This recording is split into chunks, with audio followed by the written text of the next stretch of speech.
Hello, students of life, and welcome back to this edition of Free Yourself Friday. My name is Cassidy, and I mentor busy professionals to detox their mind and body, gain more energy, and live a natural lifestyle so that they can take control of their health. And I am so excited to have Chance Galloway today, and we're going to be talking to you about 4 things that we wish we knew in the beginning of our health journey. Although we know that everything is as it should be, so yeah, we wish we knew it, but also we don't, because like I said, everything is as it should be. We're exactly where we need to be, and had we known that then we wouldn't be here talking today, and we wouldn't be able to add as much value as we both do for you guys. So I'm so excited to have Chance on today, and he is an online men's health coach, and he is also a personal trainer, amongst many other amazing things.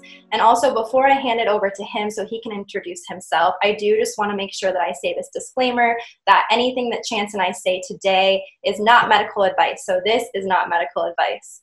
All right, awesome, Chance. I'll go ahead and pass it over to you. Thank you so much for being here. Absolutely. Great introduction, Cassie. I really need to work on my introductions. That was seriously flawless. So really good job. Thank you so much, Cassie, for having me on today. This is very exciting. I am a men's online, I guess you can say a health coach, because I do kind of coach people and, suggest certain things, in realms of nutrition and with fitness routines. And I've been a certified personal trainer for the past 8 years. And it's my absolute passion, just like yourself. We found the industry of health and fitness in our own way. We have our own story, and I'm very grateful for it. Very grateful to be here today. I'm very grateful to have met the people along my journey. It started for me when I was around 12 years old, and it's been pretty amazing ever since. So, I'm going to let you kind of do what you need to do, and we'll follow a script today, because I know that Cassie and we could talk for hours on end. That's usually how it is when I run my podcast with other health professionals in this industry. You get on one topic and you kind of run down that rabbit hole, and then you run down another rabbit hole. So I will let you. Yeah, thank you so much. You might see me, peeking down at my notes here. We'll just kind of let this flow. Yeah. Definitely might be peeking down at my notes a little bit, and it's actually pretty cool too. Chance and I have never really connected in this way. We've only messaged on Instagram, some voice notes here and there, and everything. Cool. It's like just connecting with him a little bit before this. It's like we've known each other for thousands of years. It's awesome. So I'm just really grateful for him. He's definitely soul family, and of course, I definitely have to just shout you out and just recognize you two really quick. I'm so grateful for the work you're doing, not just for the collective, but also for men. Men need people embodying their divinity, their truth, their leadership, and I love the things that you share. One of the most badass things was when you posted the post of you sunning your balls. I love that you just posted that, and some of the comments that I was reading, people were like, "You lost your all this stuff," and I'm like, "Pretty popular post, leadership, it's awesome." So I'm just super grateful for that once again, especially for men need women leaders as well, but it's they really can connect with you on that level. So just want to say thank you again. I really appreciate you. Thank you so much. Yes. And as I mentioned, we're going to be talking about 4 things that we wish we knew in the beginning of our health journey. So the first thing that we're going to start off with is really the importance of our daily movement patterns. So really being mobile and being a functional athlete. I know in the beginning of my journey, and I'm sure that Chance can also agree with this, when I was younger, in my younger years, I was all about the aesthetics. And I just literally was so blind when it came to nutrition and fitness. And I really was not focusing on being mobile and being flexible. And like 𝗵𝗲𝗃𝗃 says, swole and flexy. So, I really just I got injuries, right? And also, we don't want to be walking around like this where we can't even straighten our arms. You know what I mean? Yeah. So I'm really grateful that I've incorporated daily movement and mobility. And I would love to pass it off to you, Chance, and for you to share. I know in your journey, you've, I'm sure, gone through so many different changes and phases. I know that you've competed as well. And, I forget, it's bodybuilding shows or physique shows. Yeah. And I just would love to know a little bit more about, your experience with really seeing for yourself. We hear about it and everything, but until it kind of happens to us and we're immobile, the importance of, moving your body in these ways. And once again, becoming a functional athlete, a functional human. It's not always about, being super jacked, we've been conditioned and everything. It's can you move your body? You might be able to, you know, lift this crazy amount of weight, but like, can you like save you and your family if some shit goes down, you know, and be a functional, you know, like, human. Yeah. So. No, absolutely. And this is, I'm going to, because I've told this story so many times that, you know, I start to refine it. And like I said before, I can kind of go on and on and on about it, but I'm going to do my best. I'm just prefacing you guys. I'm going to do my best to kind of to break this down, because I could talk about movement forever. And as you had said, first of all, I got into fitness at a very young age. I'm 25. I'll be 26 this year. I started with fitness when I was 11 years old. So for over half my life, I've been into some sort of fitness, whether that be running, weightlifting, powerlifting, bodybuilding and physique competition. So I've been kind of all over. I've done Spartan races. I've done ninja training. You know, like it's really cool to have that background of being able to say, oh, I've dabbled with this, I've dabbled with that. And I truly recommend that to anybody, especially to beginners. Like, don't get complacent. Don't get like fully focused on just one thing, because you, especially in the beginning of your fitness journey, you know, I say this with 12, 13 years of background in fitness and health, don't get complacent in staying on one path. Like, be okay with dabbling maybe with like yoga. And like, by the way, like yoga is like super powerful, as you know.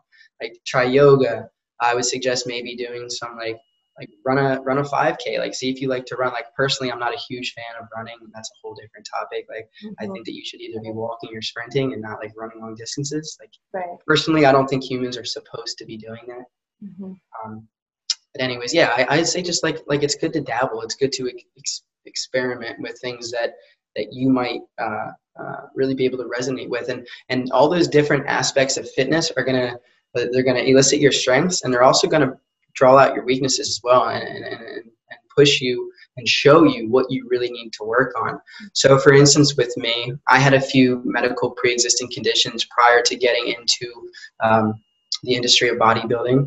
I started at a very young age, and unfortunately I had scoliosis, and I still have mild scoliosis. It's like an unnatural curvature, east to west. I mean, it could be the other way, because naturally we have a sagittal curve of our spine, but on a frontal level, my spine kind of curves a little to the left or to the right. I really can't remember, but that affected me as I got heavy into weightlifting. I was 15 or 16 years old. I got really into weightlifting. I joined the football team for a couple of years, and that to me is you know, if there's any parents listening to this, or any kids that are 14 through 18 that are just getting into sports or just getting into high school and you're starting to dabble with weights, I urge you to make certain that you are not biting off more than you can chew, because that's exactly what happened to me. I let the ego get to my head. Your hormones are raging.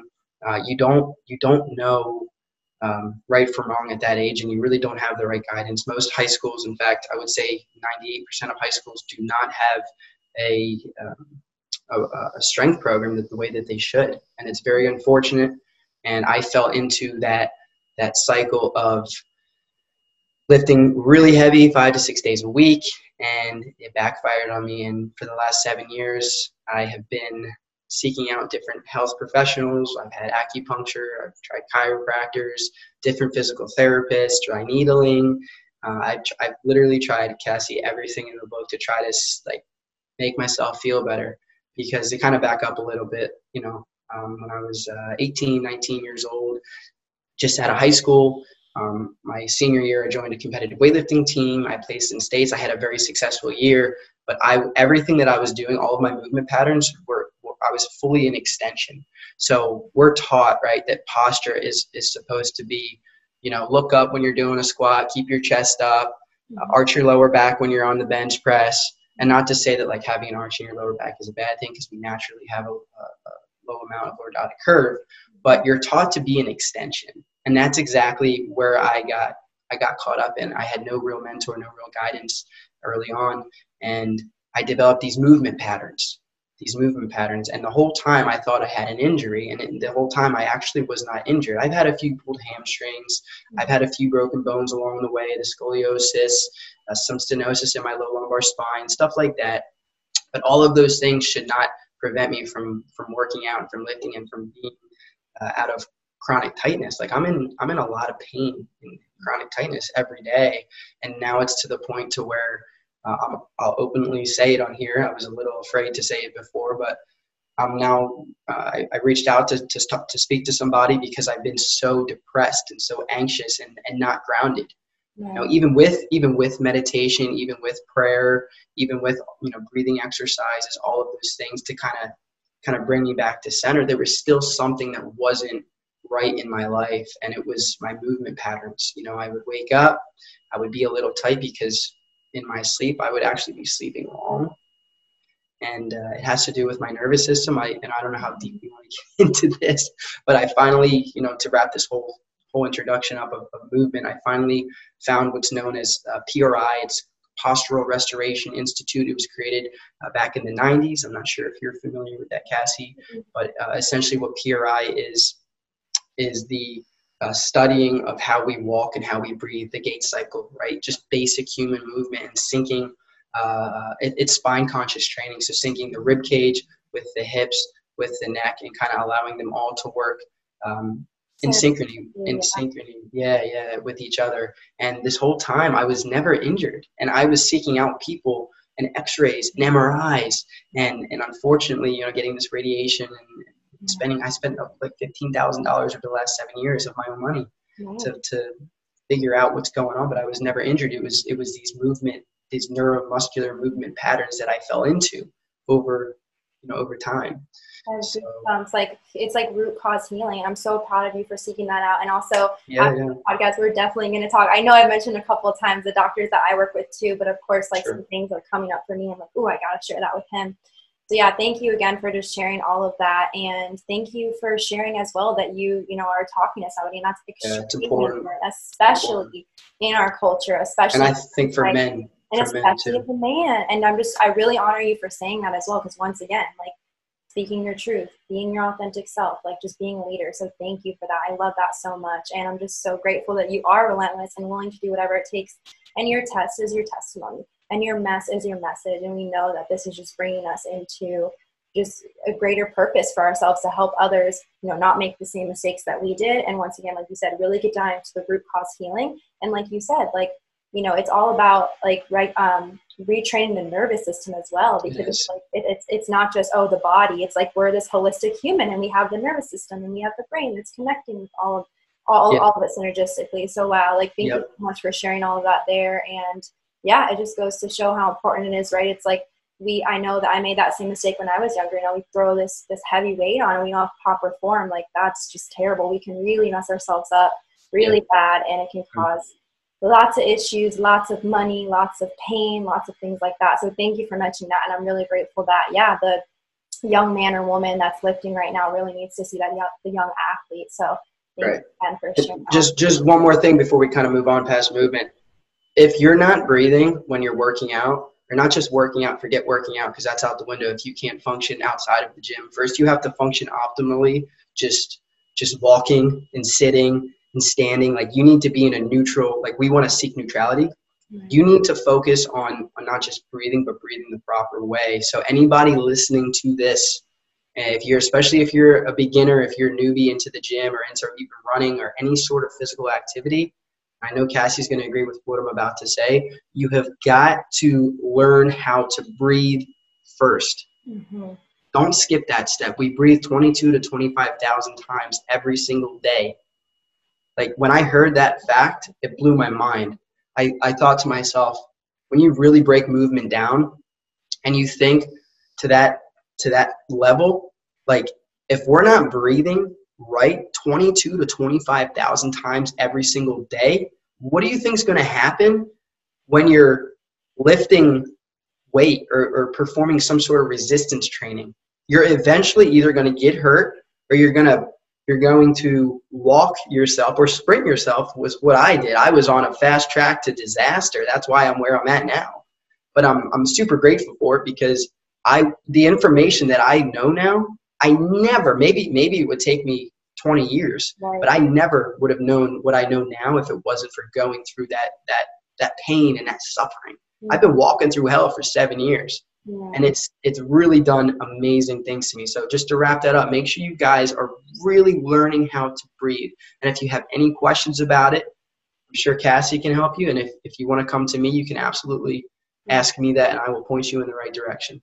So wonderful. Thank you so much, Ryder. Once again, really down to the root cause of things and focus on the foundations. And really the 4 things that we're talking about here that we wish we knew in the beginning of our health journey, they're foundational things, right? They're the foundation. So many people go into these advanced healing modalities and they don't focus on the foundations. And one thing that I recommend for you to do for proper breathing and to really retrain yourself, because I know, like, I think the first time I even was like aware of my breathing really and like became conscious of it was when I started working out, which was wonderful, you know, like focusing on, okay, I need to breathe right while I'm doing movement.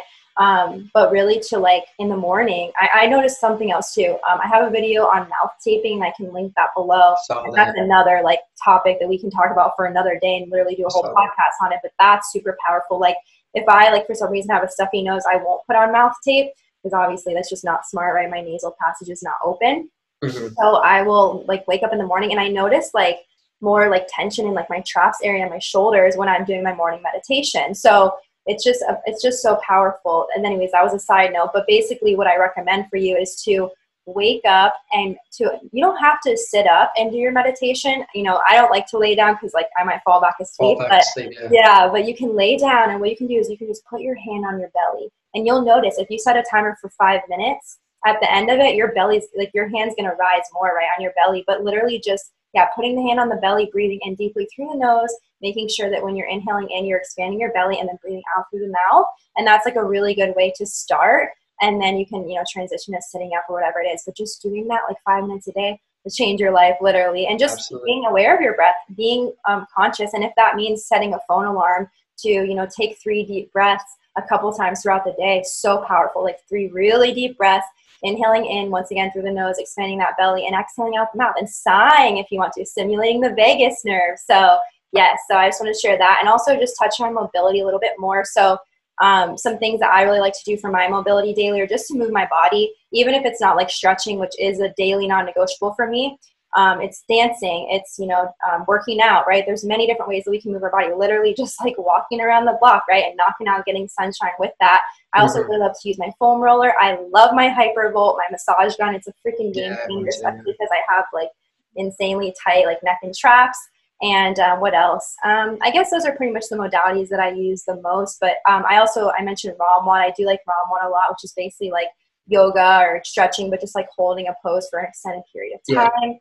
So I'm really grateful for those ways to really move my body to stay flexible and mobile. And how about you, Chances? Are there any like certain things besides the therapy that you had mentioned as well, and really just being aware of your breathing? Are there any other things that so I actually did want to throw something in there. So I'm not an anti-stretch guy at all. So what I'm about to say, I just wanted to preface it with that.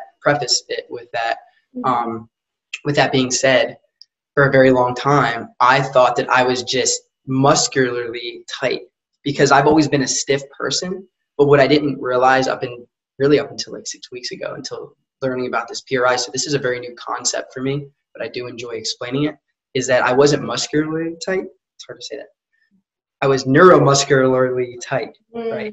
It was it was a neuromuscular thing. It had to do with my muscular and my nervous system. What people don't understand is the body is one. Right, I follow this guy, 𝗀𝗏𝗃𝗏𝗃. He is a PRI practitioner. He's got like 20,000 subscribers on YouTube. So he's kind of well known in that. He's very well known in that PRI community. But outside of that, no one really knows who he is. No one really knows much about PRI. There's 4 practitioners in the entire state of Florida. So kind of like coming back to what I was saying about stretching is I tried stretching for years and years and years, and I'm very, very flexible, like extremely flexible. And what people don't understand is that is not a good thing. You don't want to be extremely flexible, especially in places like in our hamstrings. You don't want to be able to be laying on your back and bring your leg past 90 degrees. Like 90 is okay, but if you go anything past that, that could become detrimental to your positional health.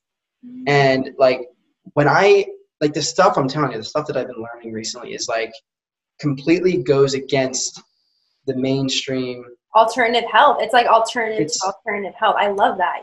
Yeah, and like whenever I try explaining it to people, I feel like such an outcast, and I feel like, which is a good thing. That means that it's like we're doing things that are outside of that bubble, of that world. Yeah. Like we could be the people to innovate something new or to help somebody. Like for instance, with me, I was getting so angry at these doctors that I was seeing that went to school for 12 years and have seen all these people. I've seen so many doctors that have been in the industry for 30, 40 years and they couldn't fix me. And I was like, why can't you fix me?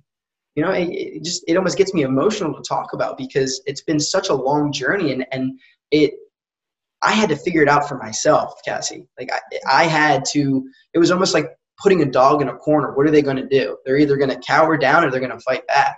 And that's what, this brand is all about. And this lifestyle, my podcast is all about, the relentless life. And that's when you're cornered, what are you going to do? Are you going to fight back? Are you going to get up? Or are you going to just cower in that corner and you're just crumble to nothing? And I personally believe we were all gifted a life for some reason. Like we're all here. It's not just a random spoof of, I was born and now I'm here. No, I really believe, in God and spirituality and energy that we're here for some reason at the same simultaneous time. Mm-hmm. And for me, this PRI thing is like, first of all, it's saving me because I've had suicidal thoughts. I've had so many bouts of depression. I'm damn near anxious every day. I'm not grounded. And that's why I'm like preaching. When I get on my Instagram live, I preach to other men who are in my position, who feel lost, who feel like they maybe don't have a purpose or they want to give up. And that's my purpose because I'm living it. Like I'm in it right now as we speak on this podcast. I'm not out of hell yet. I'm still walking through. I'm starting to see the light. Like I'm starting to see the light peek through, but I'm not there yet. I'm not there yet. So I know I kind of got off on a little rabbit hole. I love that. Thank you so much for speaking from your heart once again. Yeah, sharing all that you shared there. And I know that same frustration, like legit, like I'm not ready to fully share my whole experience with what I've been healing for the past couple of years. But when I do, that's going to be a whole nother video for another day. But same, Absolutely. If I went to the, medical matrix doctors, let's just call it what it is. They'd be like surgery, prescription drugs, like all of these. They wouldn't ever ask if it was parasites. And that's what I'm doing. I'm detoxing parasites. Both my holistic doctors found you have parasites. So it's manifesting as this symptom. So like, we're just, we have to be our own health advocates. We truly do have to be. It's dangerous to not be our own health advocates and not be students of life and not continue exploring and listening to our soul's call. Like when you saw, what is it called? The PNI? PRI, Postural Restoration Institute. And like, I seriously, like, I'm telling you guys, like, take this. I know I'm young, I'm only 25, but take this from somebody who literally was like, for years, I wanted to take my own life because I was in so much chronic discomfort. Like, when I don't even know how I'm still here, honestly. Like, it's been that crazy. And I'm a strong dude. I'm really strong. Like, if you would have watched my videos from in the gym before and how I used to train, a lot of you guys know me from Fort Myers and the gyms down there. I was a freaking animal. And like, I lost 25 pounds. I have bad body dysmorphia. And all this shit happened to me. I'm sorry, I don't know if I'm like allowed to curse in here. But at once. Oh, go ahead. And it hit me like a brick. Like I wasn't prepared for it. It was just like, oh, life just hit me in the face. And now I gotta figure it out, So this PRI, seriously, like I really encourage you guys, if you are struggling with like mechanical issues, like movement issues or balance. Some of it's even vision. Like the stuff that I'm learning about it is like, we're very right dominant. I don't know if you know about the diaphragm is bigger on the right side. I don't know too much. No, your content that you post about that like blows my mind. I'm like, whoa, it's insane. And I like I said, like I'm not taking credit because I always say like, if you're gonna like, you can follow me and I post about it and I hopefully you can learn from me. But I'm just learning from like the real professionals and the real people who really put this content out there. It's mind blowing. It's such a vast field of like, wow, like this is the source. It's positional. It's neuromuscular. Like it's all the nervous system. Your stretching is not going to get you guys better. Like, like doing light stretching maybe at the end of the workout. Yeah, okay, that's fine. But please do not overdo stretching. And I know that sounds crazy. Yeah. Like 4 or 5 months ago, I would have said, yeah, stretch. Like stretching's like really good. And a lot of it is probably a positional issue. the way that your body is in space, how you feel your right side to your left side. Are you grounded more on your right side? Most people have more weight on the right side. We're in this what's called a left AIC pattern where our pelvises are oriented to the right. So when we walk, we can never truly get back to that left side. And that can become problematic, especially for somebody like me. If you're into bodybuilding, into heavy weightlifting or powerlifting, you're building on a broken foundation, and that's very, very problematic. Absolutely. So that's, thank you so much for explaining that. I'm so grateful for that. And it's just so cool to see the connection and everything. Once again, root cause healing. Once again, looking deeper than, even the depths, and really like remaining that student of life and truly questioning everything. So that's freaking awesome. I'm super grateful that you're able to share that with us. And I look forward to looking into it as well. Yes, me too for you.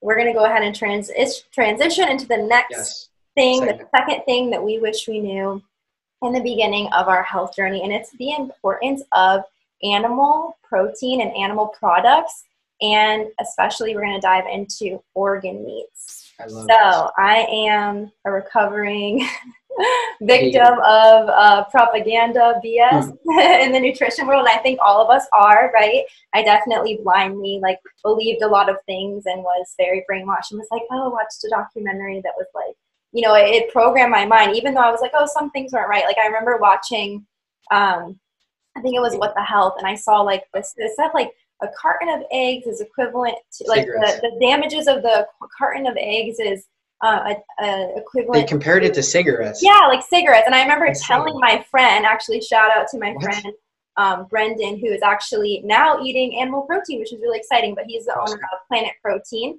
a protein company. And I remember telling him, I was like, that doesn't make sense to me, but I was like, but I'm all for eating high vibrational foods, and I understand that. And also I'm going to go ahead and say this right now, because later on, or in a bit here, I'm going to talk about the frequency of certain things and frequency of organs and things. So everything in the universe has energy, right? Everything in the universe is energy, right? So, Chance has energy, I have energy, and we all vibrate at a certain vibrational frequency. So a twig is going to vibrate at a lower frequency than a rose. A rose is going to be more high vibrational. So where was I going with this? Yes, basically that foods have vibrations, right?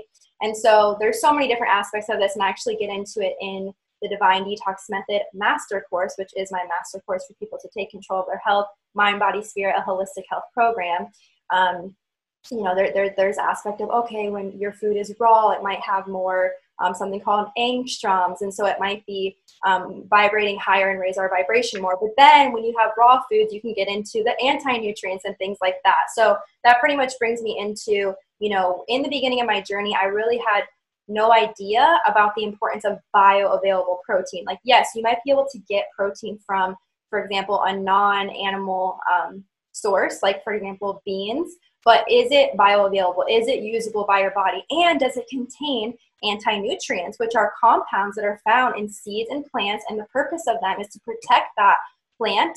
So basically what happens is that when we eat that, it's going to basically, allow us to not absorb the nutrients, vitamins, and minerals, not only in that thing, but it's going to mess with the other things that we're eating as well. And it's also going to mess with our digestive enzymes as well, so we can't break it down. So we're not designed to break down, for example, say a raw food that we're conditioned oh, it's better to eat it because it's high vibrational, it's raw, so it's high vibe, so it's we need to eat it, right? So yeah, there's so many truths and different sides of things, and it's really all about how you're preparing your food. It's all about the quality of your food. So yeah, if you are eating the plants, then we want to make sure that we're preparing them right. A sprouted seed is completely different than a non-sprouted seed. We want to make sure we're soaking things and things like that. So, and just really, once again, I don't know if I mentioned it, but I always say this, tuning into what works for you. And if you haven't checked out my podcast too, definitely talking to you, Chance, and just our audience, but muscle testing, it's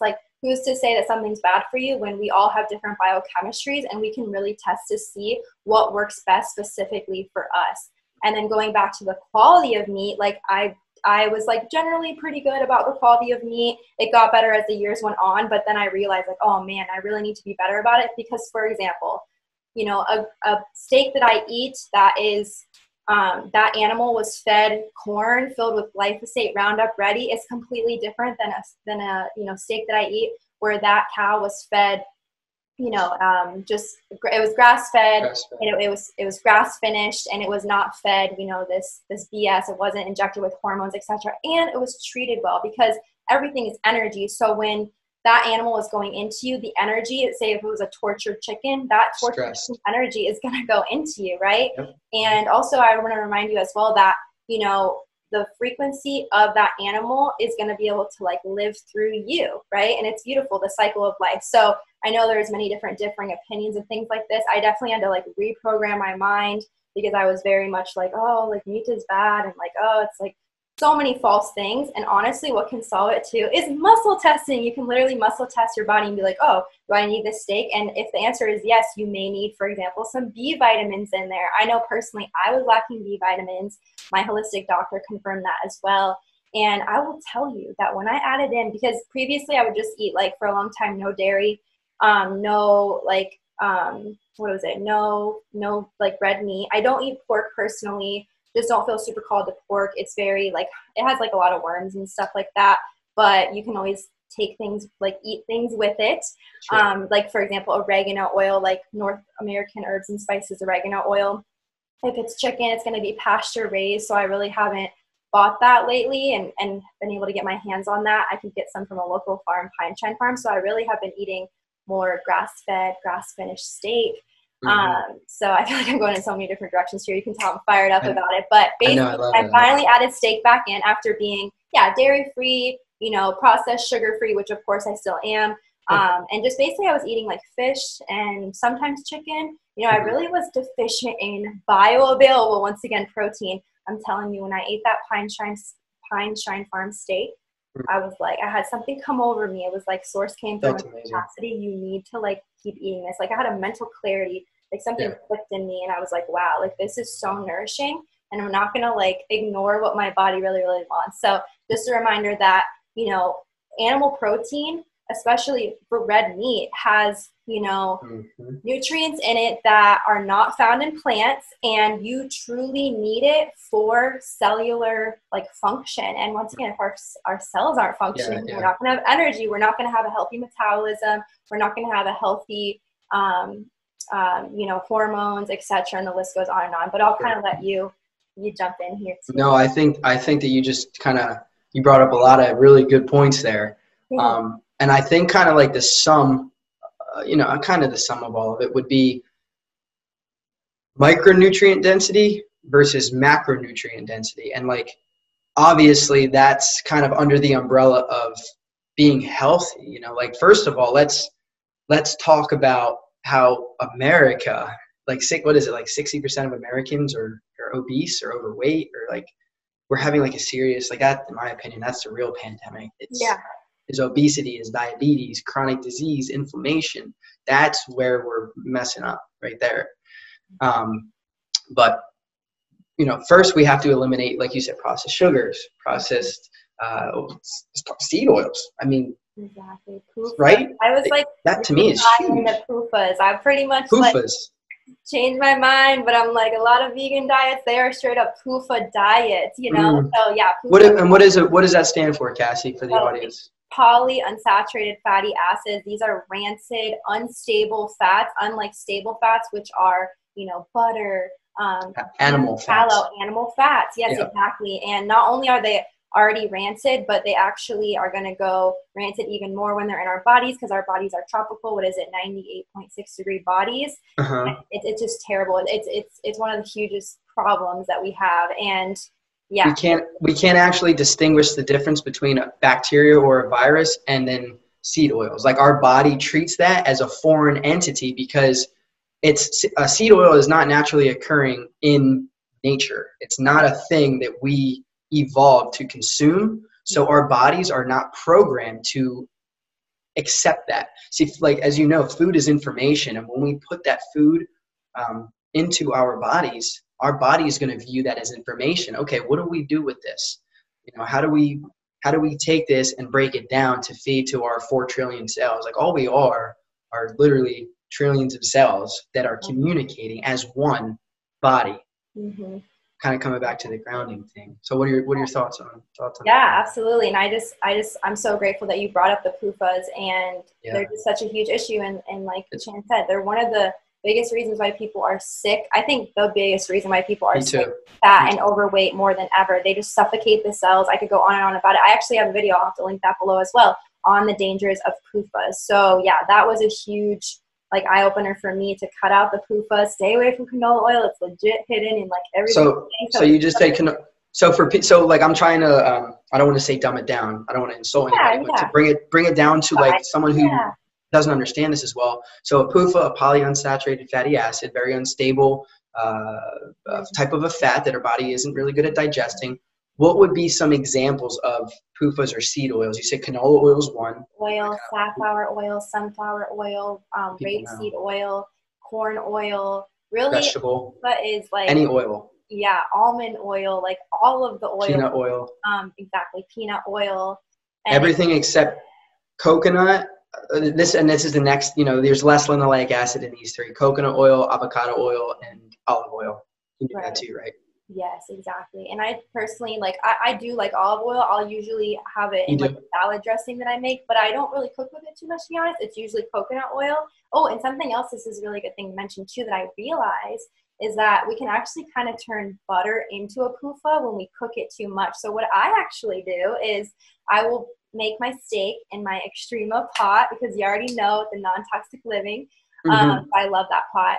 And it just tastes so much better as well. And then I'll put my salt on it so that the enzymes stay more intact as well. It's okay to cook with salt as well. And then I put the butter like raw on it. And I'll actually do that with like sweet potatoes as well and stuff. So when you cook with butter, it can actually kind of turn it into a PUFA somewhat. So that was something that I was like, what? I didn't even know that. So it's nice when you can have it in its raw form. And yeah, it has more enzymes available for us. So the bioavailability factor is something that like people just think protein's protein, like fat is fat, and carbs are carbs, and it's not. Like, it's so much deeper than that. Like, and I know you and I both used to think that. Like, when I would, before all I wanted was aesthetics. I wanted to be big, have big biceps, have a shredded six-pack, look good for the girls. That's all I cared about, was just the look.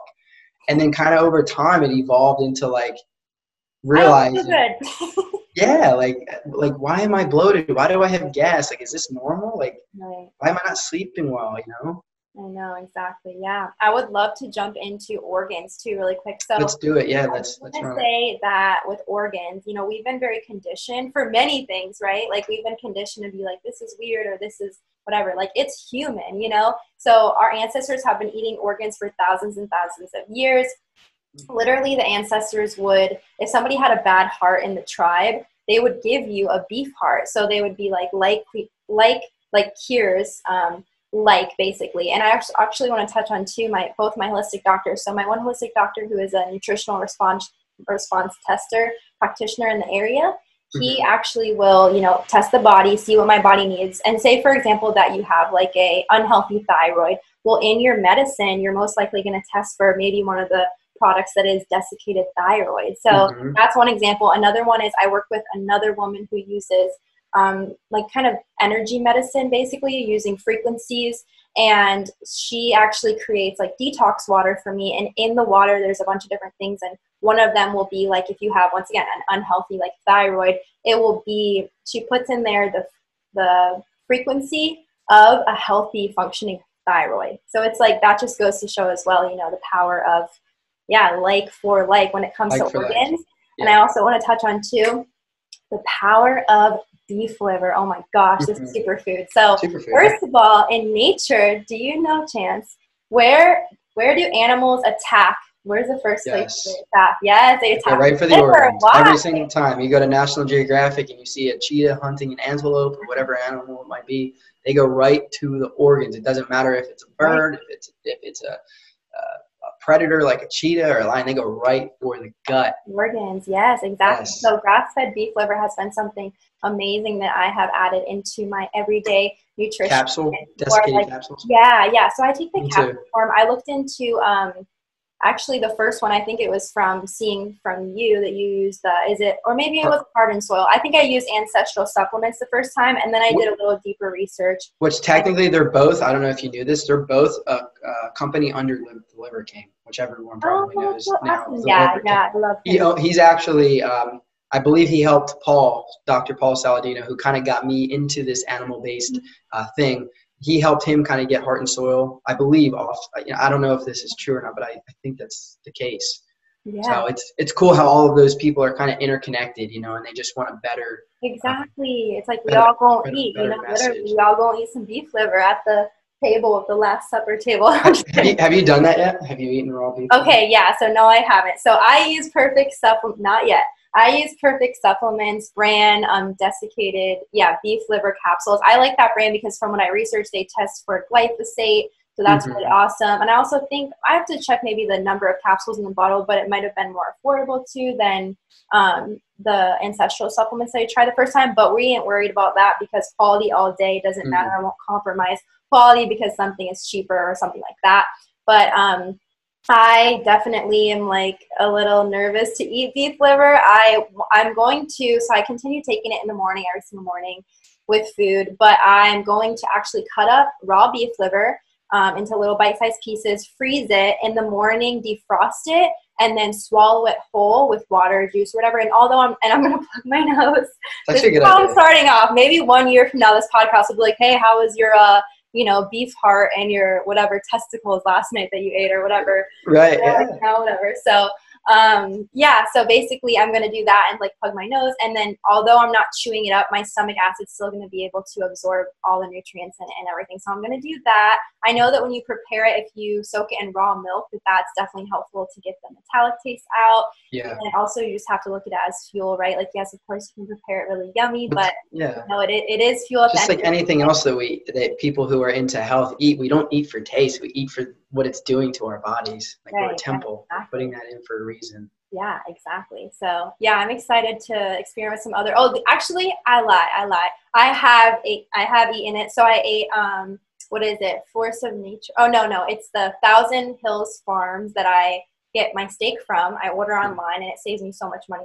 By the way, you can reach out to me and message me and learn more about that. And I actually ate the Renegade blend that is ground beef, and it's heart and liver ground up, and I just put a little bit of cumin on it and garlic powder and salt, and it was delicious. Like, I didn't really taste it. Tastes a little different than ground beef, but I didn't really taste like too much of a difference. So I'm really excited. I actually just ordered a pack of that from that company, and I'm excited to factor that in more. I also look forward to when the cases come back in stock of ground from Force of Nature brand, venison and elk. And I had a chance to try elk, and I'm like, this is fire. Like, that's pretty better cool. Than ground beef, better than bison. Bison's really good, but just having that food variety, and it's amazing. So I'm really excited to, factor in some more, animal organs, but slowly. What about you? Tell me about your experiences with it. This is fairly new to me as well. I don't know how long you've been into it, but for me, it's been really just around a year now. March of 2021 is when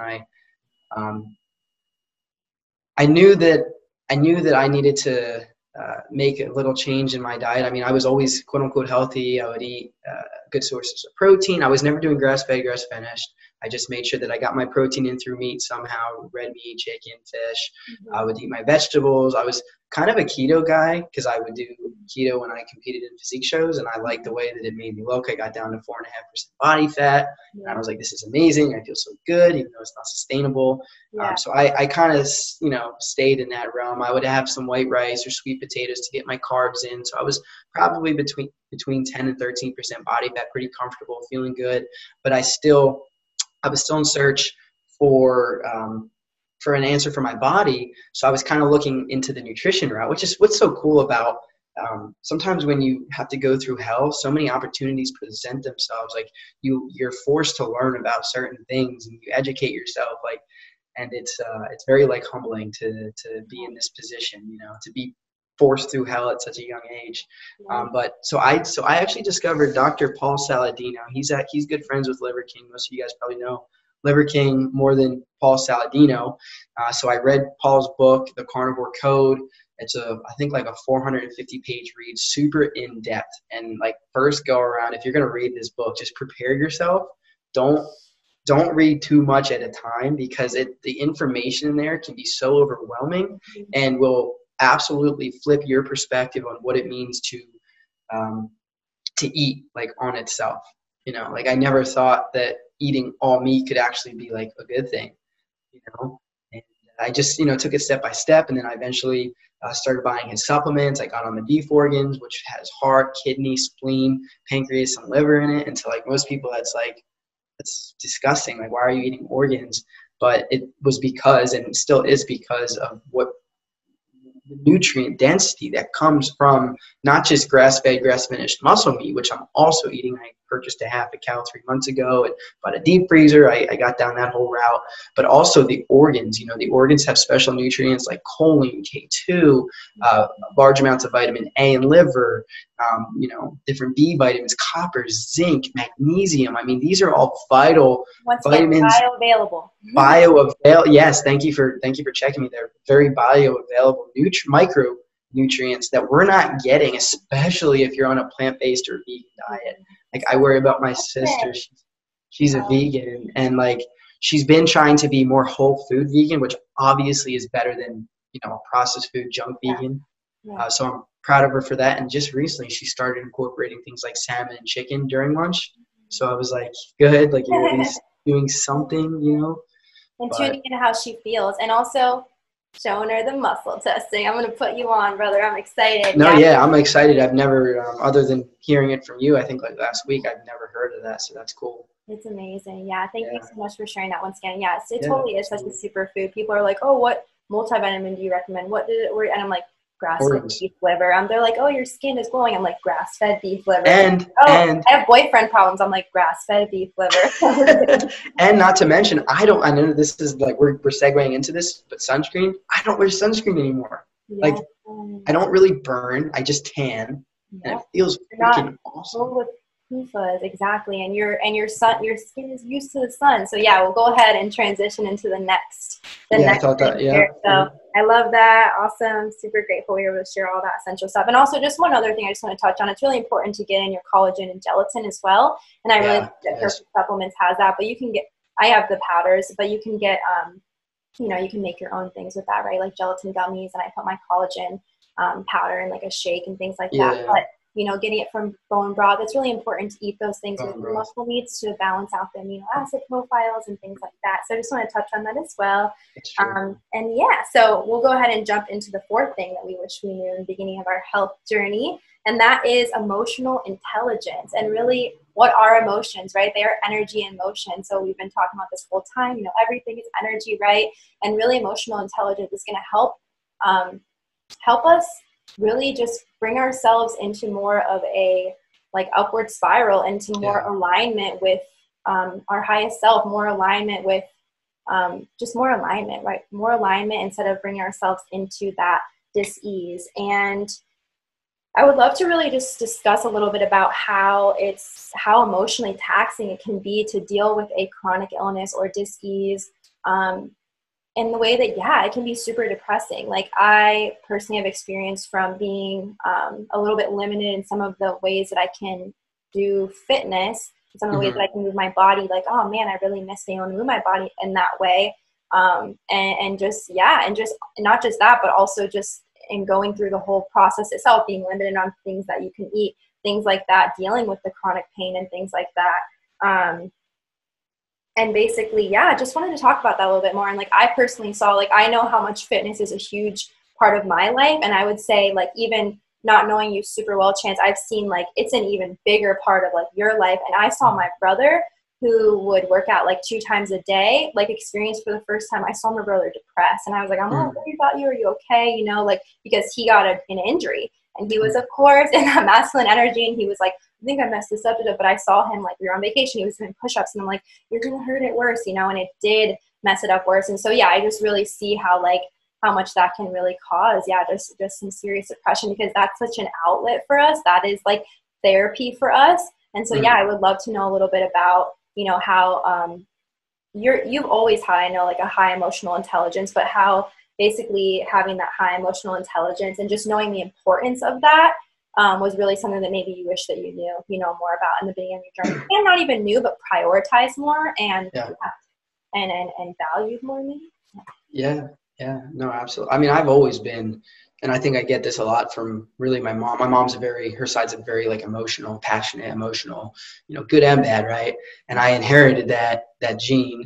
I think that can be a good thing, but can also be a bad thing if you don't balance it out, if you can't kind of segue your emotions and kind of maintain them, and keep them balanced, because when one emotion gets out of whack, everything else kind of falls out of whack as well.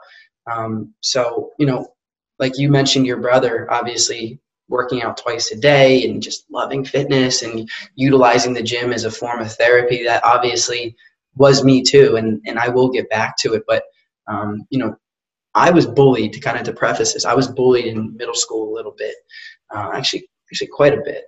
And it was very challenging to overcome. I was always the younger kid to stick up for victims of being bullied. I was always I just always wanted people to be treated the same. I never understood why. That's because I was raised very well. I have two very genuine, loving, passionate parents that are very good people, and I'm super grateful for them. But unfortunately, there's a lot of people out there that don't have those role models, and unfortunately, they lash out in school, and it's unfortunately why some kids commit suicide, because of being bullied, and it's a huge problem. But I was bullied, and I was always a kid to stick up for other people. So I found the gym very early on because I was bullied. I was like, man, I'm the skinny kid. I have buck teeth. People would make fun of my nose. I look like 𝗵𝗵𝗃𝗃. I can go through all of these different things that I still remember. Like, you don't forget those things, And like, obviously now I'm so much more confident. But as a kid, those are insecurities that will never leave you. And I always remember them because it was so emotionally traumatic for me as a young guy, as a kid, that I even took into my teenage and young adult years. That I found I needed some sort of coping mechanism. I was never big into drinking. I never really did drugs. That just wasn't my speed. So I found health and fitness. I found running and ab exercises and sweating and I would have all this anger and this emotion from these bullies, right, in school, and this is energy. It's like I wanted to retaliate, but that wasn't who I was. Right. It just wasn't who I was. I was a very docile, passive kid, but I took that energy and used it as fuel. And I started working out in my garage.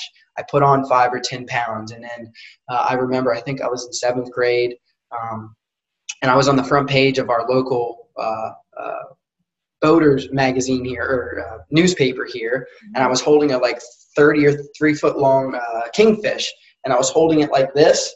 And for 12 years old, I mean, my bicep was pretty big. And I remember the next day or the next week, whenever it was, going back into school, and kids started making rumors up about me that I was taking steroids. So like from the time I was in 7th grade up until now, people say I take steroids, and it's like, I tried to get into the gym to get away from the bullying. And then I got bullied more because people were jealous that I was doing something with myself, and I was taking that negative energy, turning it positive. Yeah. So that's kind of how it started for me. And my all my emotions were poured into that. And then when I ID'd with the gym, my identification was almost like Chance is the gym and the gym is Chance. And that was toxic.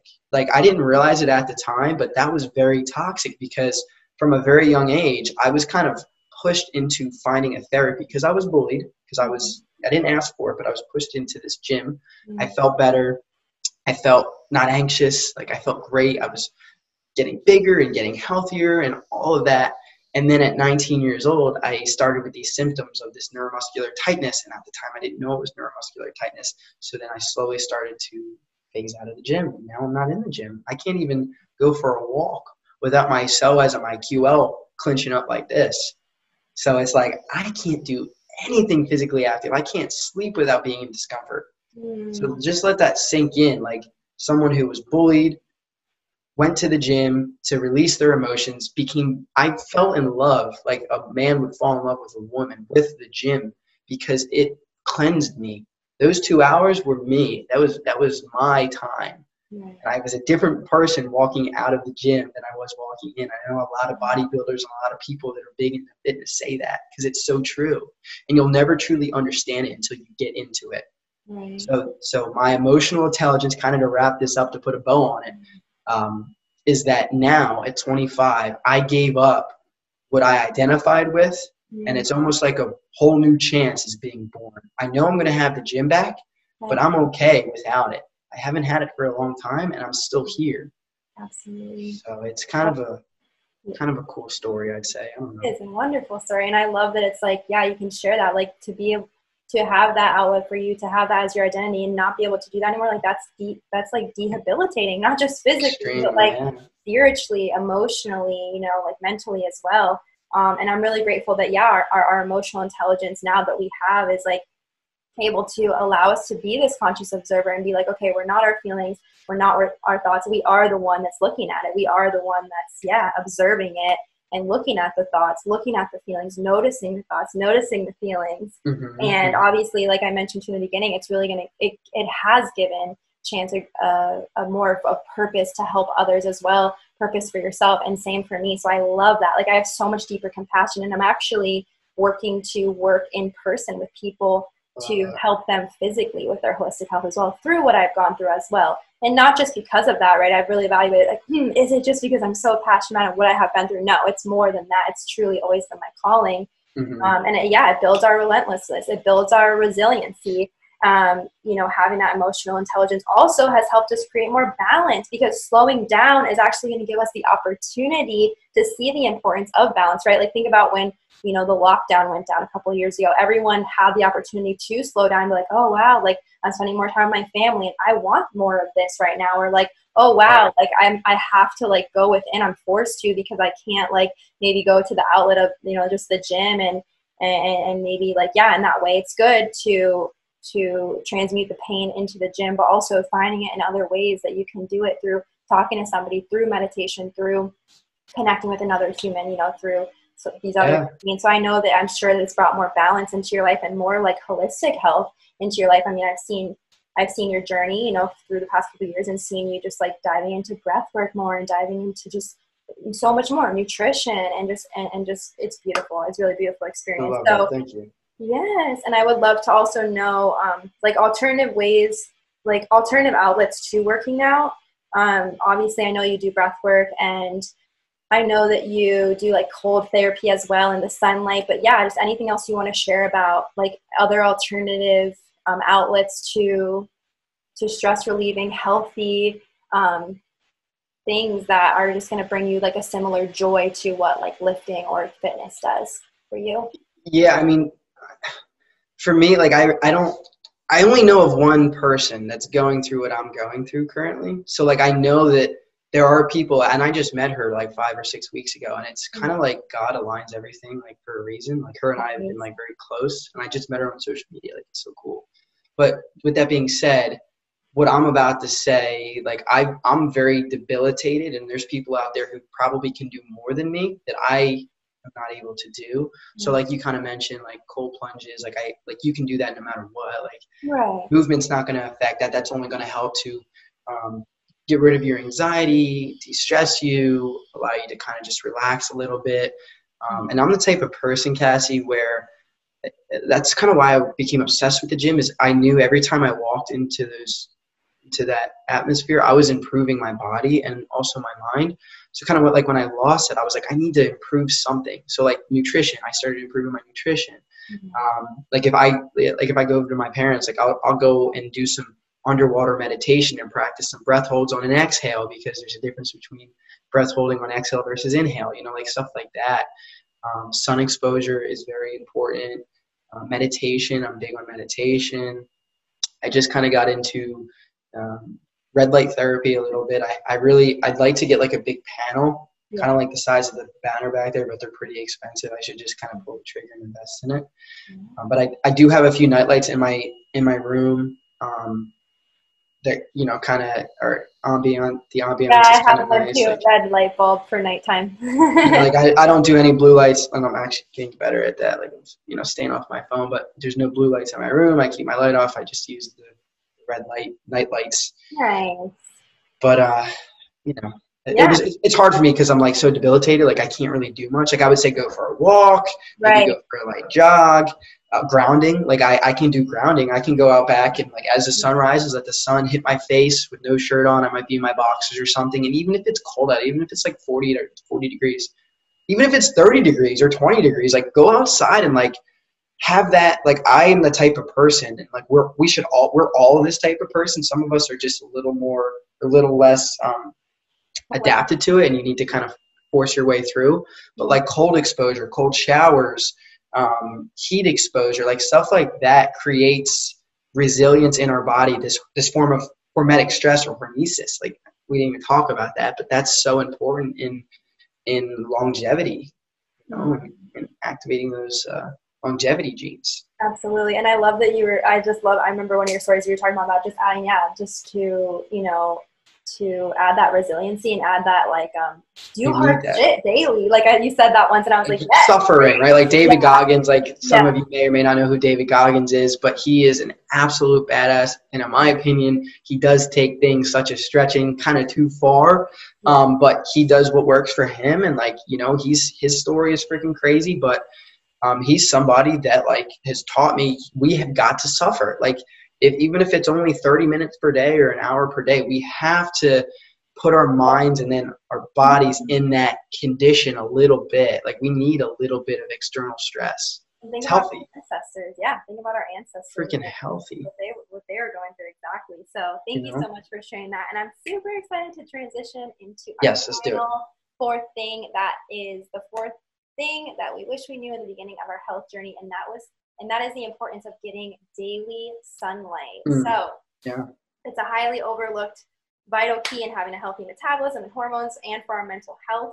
I remember seeing one of the memes that you posted that I reshared. It was like a dog. I think it was like looking out the window and it's like, man, I'm depressed. Life is going to shit, like negative thoughts. And then it was like the dog outside, like happy, the sun in its face. And it's like, life is beautiful. Life is grand. Like, I feel amazing. And I was like, oh my gosh, it's so true. Like it says like 5 minutes later or something, or 5 minutes in the sun or something. And it's like, that's all we need. It's like innately it feels good. So it's like, yes, we could go over all day, all the different benefits of, you know, getting sunlight. Literally it's going to regulate our sleep, our hormones, our immune system, our metabolism, like I mentioned, but also just innately, how does it feel to go outside and feel the sun on your skin, right? Like there's a reason why there's I don't know what it's called, like the northern blues or whatever. Like me and Chance, we don't know what it's called. We're foreign to that. We're Florida people over here, okay? But yeah, like it's depressing, you know, like we need sunlight. It is vital for our health. So super grateful that, you know, there's so many easy ways to get in sunlight, like legit just going outside on your lunch break, eating in the sun, going for a walk, you know, just taking a couple laps around maybe your workplace, wherever it is. I know that Chance drives shirtless. That's freaking awesome. What a great way to just like multitask, you know? I have a sunroof, so I take advantage of it every day. Yeah, you know? That's so cool. I love that so much. And I literally messaged him and I was like, I know the reason why you're driving with your shirt off is because you want to get sunlight. He's like, absolutely. That reason. Now 5 years ago, you know, maybe he was trying to, you know, pick up some girls or something, right? Aesthetics days, but I was like, I know exactly why you're doing that. I love it. So yeah, and I just love that I do morning meditation in the sun as much as I can. And that's also another great way to get in sunlight, such an easy way.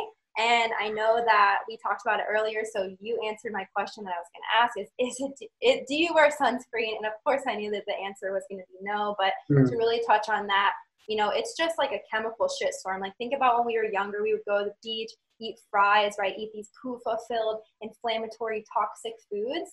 And then it's going in our body. Not only do we have these toxic, rancid seed oils, PUFAs in our body, but we also have other chemicals in our body as well, and toxins. And then we lather on the chemical sunscreen. So it's like, is the sun really causing the big C? No, that's once again another propaganda lie. It's truly the, you know, chemicals in the sunscreen that are reacting with the sun. And then it's also the foods that we're eating. And also another thing to remember as well is the more that you are in the sun, I don't know what the like special term is, but like our skin becomes like, more resilient to the sun, right? So if we're not going to go in the sun ever, and then we go in the sun, you know, randomly for 2 hours, yes, we're going to be more likely to burn. But if we get a little bit of daily sun exposure, 30 minutes a day, every day, it's not going to be as likely to burn. So yeah, you build up that, like our skin is our main form of protection from our external environment, including the sun.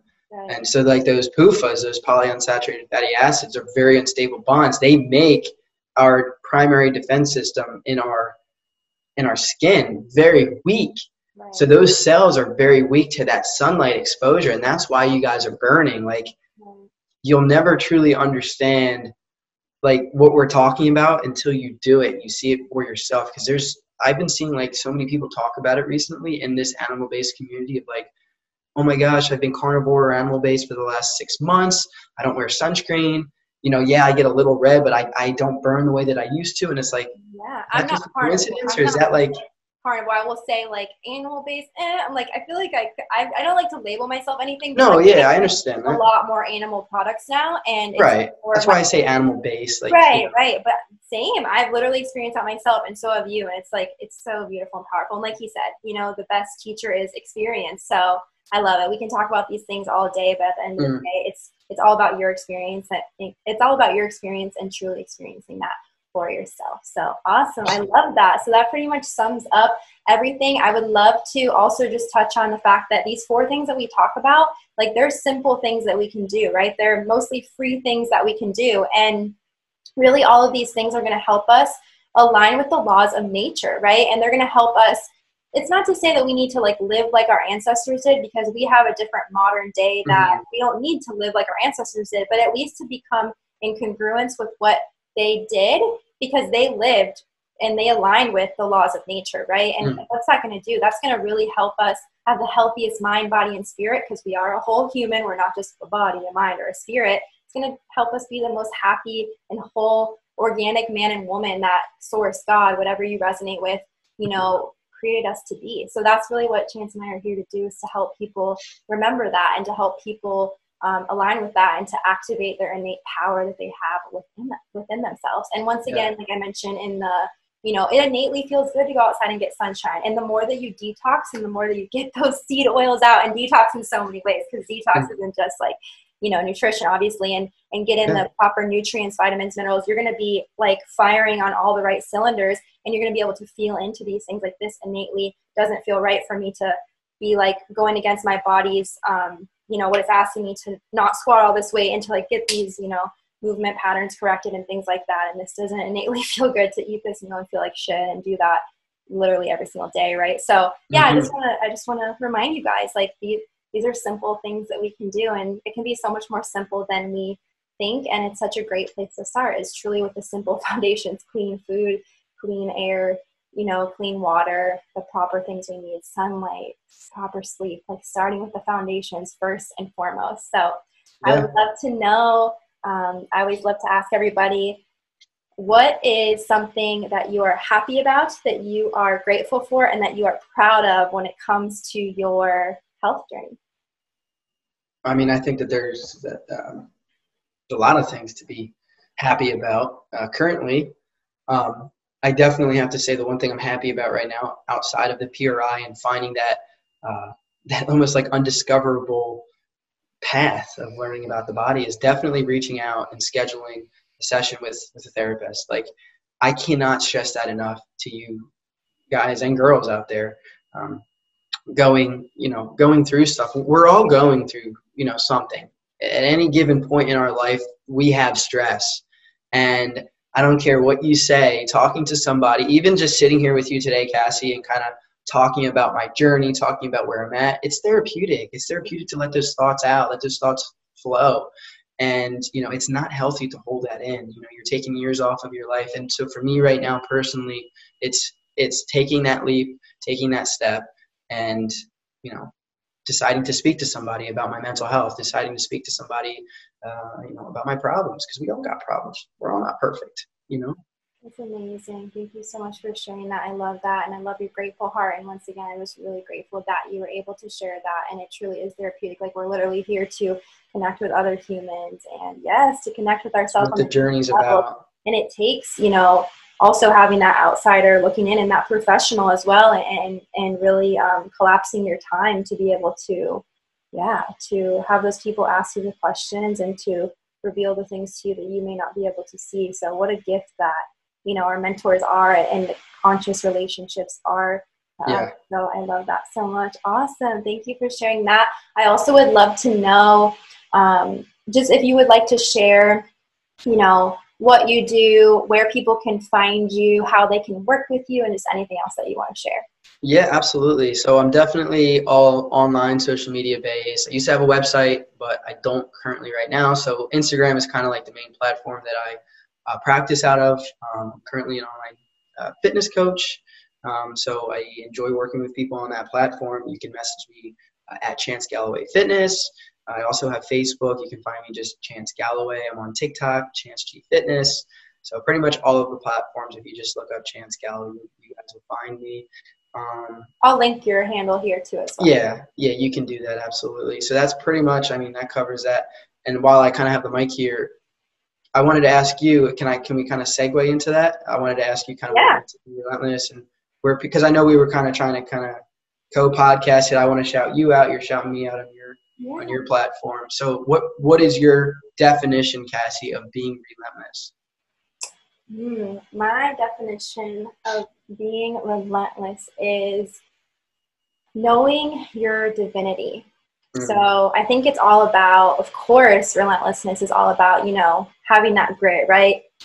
Fall 7 times, stand up 8, right? Of course. But it's also about really knowing who you are, right? You are a limitless creator, receiving from an unlimited source in unlimited ways, and really owning your divinity and owning your power. And I truly believe that, yes, we are divinely guided and protected. And as I say to my clients, you know, oh, if something isn't manifesting, that's the universe trying to save your ass, right? It's like, it's not always about, oh, I want to manifest this. It's like, it's not working out.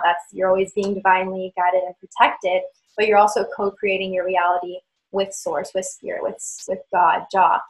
And there's many different paths that we can go and timelines that we can go, right? And I think it's just like when I say, you know, knowing your divinity, it's like that cosmic self, that spirit self of you, right? Because we're actually a spirit, you know, we're a spiritual being having human experience. It's holding space for your human self, right? So like when you are knowing your divinity, you are gonna honor the ebbs and flows, right? The seasons of your life, and know that everything is temporary. So yeah, I just think that it's really knowing your divinity and who you truly are at your core and the power that you are. And we're here, once again, I've said this so many times, but Chance and I are really here to help people awaken to that power, because when you do, all of the bliss and happiness and health and peace and just blessings are here that are the source has here for you are activated and revealed to you.